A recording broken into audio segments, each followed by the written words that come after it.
കൊട്ടാരക്കര മുണ്ടുപാറയിൽ കിണറ്റിൽ ചാടി മരിച്ച അർച്ചനയുടെയും ആൺസുഹൃത്ത് ശിവകൃഷ്ണന്റെയും ഇവരെ രക്ഷിക്കാനെത്തി ജീവൻ നഷ്ടമായ ഫയർമാൻ സോണി എസ് കുമാറിന്റെയും പോസ്റ്റ്മോർട്ടം നടപടികൾ അല്പസമയത്തിനകം ആരംഭിക്കും. പാരിപ്പള്ളി മെഡിക്കൽ കോളേജ് ആശുപത്രിയിലാണ് പോസ്റ്റ്മോർട്ടം. ഇന്ന് പുലർച്ചെയാണ് നാടിനെ നടുക്കിയ ഈ സംഭവം ഉണ്ടായത്. സുജിത് സുരേന്ദ്രനാണ് ഇപ്പോൾ കൊട്ടാരക്കര മുണ്ടുപാറയിൽ നിന്ന് വിവരങ്ങളുമായി ചേരുന്നത്. സുജിത്തിലേക്കാണ്.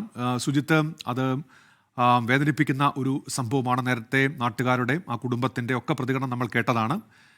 ഈ പോസ്റ്റ്മോർട്ടം നടപടികൾ ആരംഭിച്ചിട്ടുണ്ടോ? എന്തൊക്കെയാണ് വിവരങ്ങൾ? ഉന്മേഷ്, ഇന്നലെ അർദ്ധരാത്രിയിലാണ് ഈ മുണ്ടുപാറയിൽ ജീവിത പങ്കാളിയുടെ അമിത മദ്യപാനം ചോദ്യം ചെയ്തതിനെ തുടർന്ന് ഉണ്ടായ മർദ്ദനത്തിനിടെ അർച്ചന കിണറ്റിലേക്ക് എടുത്തു ചാടിയത്. ഇവരെ രക്ഷിക്കാൻ ശ്രമിക്കുന്നതിനിടെയാണ് ഫയർഫോഴ്സ് ഉദ്യോഗസ്ഥനടക്കം 3 പേരുടെ ജീവൻ പൊലിഞ്ഞത്. അതിൽ ഇവരുടെ ഈ രക്ഷാപ്രവർത്തനത്തിനിടെയാണ് ഈ കിണറിന് വശത്തായി നിന്ന ഇവരുടെ പങ്കാളിയായിട്ടുള്ള ആളും ഈ കിണറ്റിലേക്ക് വീണത്. ശിവകൃഷ്ണനെയും ഒപ്പം തന്നെ ഈ അർച്ചനയും ഈ ഫയർഫോഴ്സ് ഉദ്യോഗസ്ഥനായ സോണി എസ് കുമാറുമാണ് കിണറ്റിൽ വീണ ജീവൻ പൊലിഞ്ഞത്.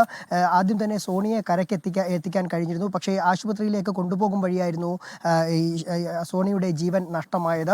എന്നാൽ 4 മണിക്കൂറിലേറെ നീണ്ട പരിശ്രമത്തിനൊടുവിലാണ് അർച്ചനയുടെയും ശിവകൃഷ്ണന്റെയും മൃതദേഹങ്ങൾ പുറത്തെത്തിക്കാനായത്. 3 യൂണിറ്റ് ഫയർഫോഴ്സുകൾ പരിശ്രമിച്ചാണ് ഈ മൃതദേഹങ്ങൾ പുറത്തെത്തിച്ചത്. അതിനുശേഷം ഈ മൃതദേഹങ്ങൾ കൊട്ടാരക്കര താലൂക്ക് ആശുപത്രിയിലേക്ക് എത്തിക്കുകയായിരുന്നു. ശിവകൃഷ്ണന്റെ മൃതദേഹം ശാസ്താംകോട്ട താലൂക്ക് ആശുപത്രിയിലേക്കും എത്തിച്ചു. അതിനുശേഷമാണ് ഇൻക്വസ്റ്റ് നടപടികൾ പൂർത്തീകരിച്ച ഇപ്പോൾ പാരിപ്പള്ളി മെഡിക്കൽ കോളേജ് ആശുപത്രിയിലേക്ക് പോസ്റ്റ്മോർട്ടത്തിനായി കൊണ്ടുപോയിട്ടുള്ളത്.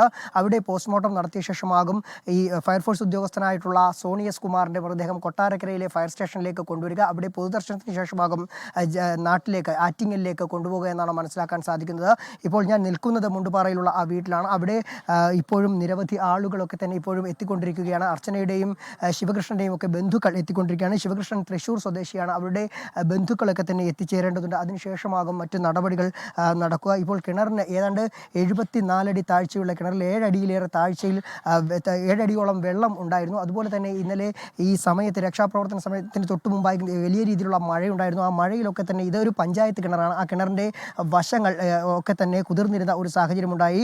ഇവരെ ഉയർത്തിക്കൊണ്ടുവരുന്നതിന് അർച്ചനയും കൊണ്ട് മുകളിലേക്ക് കയറി വരുന്നതിനിടെയാണ് ഈ തൂണിൽ റോപ്പ് സ്ഥാപിച്ചായിരുന്നു കരക്കെത്തിക്കാനുള്ള ശ്രമം നടന്നത്. ആ സമയത്ത് ഇതിൻ്റെ തൂണ് പൊളിഞ്ഞു വീണാണ് ഈ അപകടം ഉണ്ടായത്. ഇപ്പോൾ ഈ ഇവിടെ ഡിവൈഎസ്പിയും rural S P Vishnu Pradeep അടക്കമുള്ളവരും എത്തി വിവരങ്ങളൊക്കെ തന്നെ ശേഖരിച്ചു. ഇപ്പോഴും പോലീസ് ഇവിടെ ഉണ്ട്. പോലീസ് കുട്ടികളുടെ മൊഴി രേഖപ്പെടുത്തുകയാണ്. അതുപോലെ തന്നെ നാട്ടുകാരുടെയും ജനപ്രതിനിധികളുടെയും ഒക്കെ തന്നെ മൊഴി രേഖപ്പെടുത്തുന്നുണ്ട്. ഏതായാലും ഇനി നിരവധി ആളുകൾ എത്തുകയും ഈ കിണറിലേക്ക് എത്തി നോക്കുകയും ഒക്കെ ചെയ്യുന്ന ഒരു സാഹചര്യത്തിൽ ഇവിടെ കയറൊക്കെ സ്ഥാപിച്ചുകൊണ്ട് ഒരു സുരക്ഷാ മാർഗങ്ങളൊക്കെ തന്നെ ഒരുക്കിയിട്ടുള്ള ഏതായാലും വലിയ നാടിനെ നടുക്കിയ, ഉന്മേഷ് പറഞ്ഞതുപോലെ തന്നെ നാടിനെ നടുക്കിയ വലിയൊരു ദുരന്തത്തിലാണ് ഈ ആനക്കൊട്ടൂർ മുണ്ടുപാറ ദേശം ഇന്ന് പുലർച്ചെ സാക്ഷിയായത്.